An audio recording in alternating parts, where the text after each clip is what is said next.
اعوذ باللہ من الشیطان الرجیم بسم اللہ الرحمن الرحیم۔ السلام علیکم ورحمۃ اللہ وبرکاتہ۔ دوستو، حضرت آدم علیہ السلام پہلے انسان ہیں۔ اللہ تعالیٰ نے آپ علیہ السلام کو مٹی سے پیدا فرمایا۔ حضرت آدم علیہ السلام سے انسانی نسل کا آغاز ہوا۔ اسی وجہ سے حضرت آدم علیہ السلام کو انسانوں کے والد کہا جاتا ہے۔ آپ علیہ السلام کا ایک لقب صفی اللہ بھی ہے، یعنی اللہ تعالیٰ کے چنے ہوئے۔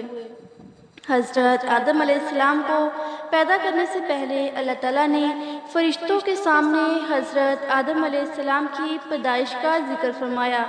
میں زمین میں انسان کا اپنا خلیفہ یعنی نائب بنانا چاہتا ہوں۔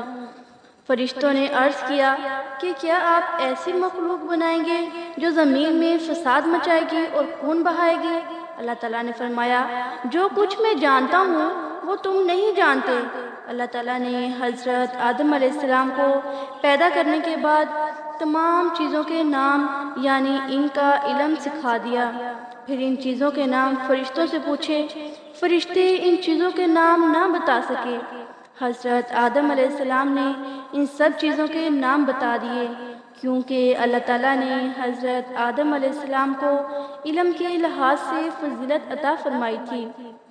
اللہ تعالیٰ نے فرشتوں کو حضرت آدم علیہ السلام کو سجدہ کرنے کا حکم دیا۔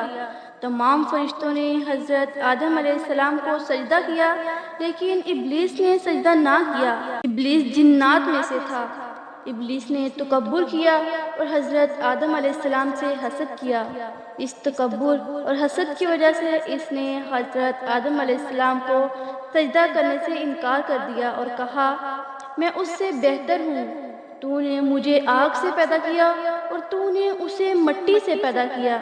اللہ تعالیٰ نے اس سے فرما دیا کہ تجھے ہرگز یہ حق نہیں پہنچتا کہ تو یہاں رہ کر تکبر کرے، اس لیے تو ذلیل اور رسوا ہو کر یہاں سے نکل جا۔ ابلیس مردود نے اللہ تعالیٰ سے قیامت کے دن تک مہلت مانگی تاکہ وہ اللہ تعالیٰ کے بندوں کو اللہ تعالیٰ کے سیدھے راستے سے ہٹا سکے۔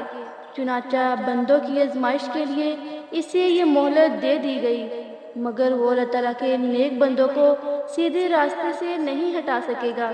اللہ تعالیٰ نے حضرت آدم علیہ السلام اور حضرت حوا علیہ السلام کو جنت میں رکھا۔ اللہ تعالیٰ نے انہیں اجازت دی کہ جنت میں جہاں سے چاہیں کھائیں اور پئیں، لیکن ایک درخت کے پاس جانے سے منع فرما دیا۔ ابلیس نے ان دونوں سے کہا، کیا میں آپ کو ایسے درخت کے بارے میں نہ بتاؤں کہ جس کا پھل کھانے سے آپ دونوں فرشتے بن جاؤ گے اور آپ کو ایسی زندگی اور بادشاہت مل جائے گی جو کبھی ختم نہ ہوگی؟ وہ انہیں یقین دلانے لگا، میں تو صرف آپ دونوں کی بھلائی چاہتا ہوں۔ حضرت آدم علیہ السلام اور حضرت حوا علیہ السلام نے ابلیس کے وسوسے پر بھول کر اس درخت کا پھل کھا لیا۔ حضرت آدم علیہ السلام اور حضرت حوا علیہ السلام کو فوراً اپنی بھول کا شدت سے احساس ہوا۔ انہوں نے اللہ تعالیٰ سے معافی مانگی اور درخواست کی، اے ہمارے رب، ہم نے اپنا نقصان کیا، اور اگر تو نے ہمیں نہ بخشا اور ہم پر رحم نہ فرمایا تو ہم نقصان اٹھانے والوں میں سے ہو جائیں گے۔ اللہ تعالیٰ نے ان دونوں پر رحم فرمایا اور ان دونوں کی توبہ قبول فرما لی۔ پھر اللہ تعالیٰ نے حضرت آدم علیہ السلام اور حضرت حوا علیہ السلام کو زمین پر بھیج دیا۔ پھر ان دونوں کے ذریعے سے بہت سے انسان پیدا فرمائے، جن کی ہدایت کے لیے نبوت اور رسالت کا سلسلہ جاری فرمایا گیا۔ نبوت کے اس سلسلے میں حضرت آدم علیہ السلام کو پہلے اور حضرت محمد صلی اللہ علیہ وآلہ وسلم کو آخری نبی ہونے کا اعزاز حاصل ہوا۔